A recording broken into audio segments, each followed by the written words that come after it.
তারপরে বলো তো বাথরুমে স্নান করতে গিয়ে নাচানাচি কে কে করো? তো সেই নাচানাচির গল্পই কিন্তু আজ আমি তোমাদের শোনাবো। সো হ্যালো এভরিওয়ান, আমি নেল আর্টিস্ট মাম্পি সাহা। তোমরা যদি নেলের ক্লাস জয়েন করতে চাও অথবা সার্ভিস নিতে চাও তাহলে স্ক্রিনে দেওয়া নাম্বারে হোয়াটসঅ্যাপ করতে পারো। এই যে নখটা ভেঙে গেছে দেখতে পাচ্ছ, এটা কিন্তু ওই নাচানাচি করার ফল। তো আমার এই ক্লায়েন্ট কিন্তু আজ থেকে 5-6 দিন আগে এই এক্সটেনশনটা আমার থেকে করিয়ে গেছিল, আর আজকেই আমাকে ফোন করে বললো যে আমার একটা নখ কিন্তু ভেঙে গেছে। আমি তো শুনে অবাক যে এখনো 4-5 দিন হতে পারলো না, এর মধ্যে এক্সটেনশনটা ভেঙে গেল, এটা তো অসম্ভব। তো আমি যখন তাকে জিজ্ঞাসা করলাম যে এক্সটেনশনটা ভাঙলো কি করে, তখন কিন্তু সে আমায় বললো যে বাই চান্স ভেঙে গেছে।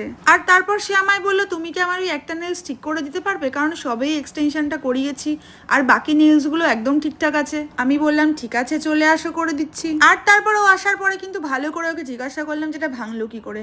তখন ও আমায় বললো যে বাথরুমে স্নান করতে গিয়ে নাচানাচি করতে গিয়েও পড়ে গিয়েছিল আর তারপরে ওটা ভেঙে গেছে। অ্যান্ড আই এম তো অবাক যে বাথরুমে স্নান করতে গিয়ে নাচানাচি কে করে। তো ফার্স্টেই কিন্তু আমি যে হাফ এক্সটেনশন আটকে ছিল ওটা রিমুভ করে নিয়েছি, আর আগের এক্সটেনশনটা ছিল কিন্তু অ্যাক্রিলিক এক্সটেনশন। যেহেতু আমার হাতে সময়টা একটু কম আছে তাই জন্য আমি কিন্তু এখনই একটা ফিঙ্গারে করবো সফট জেল এক্সটেনশন। আজকের ভিডিওটা কেমন লাগলো কমেন্টে জানিও। Thanks for watching.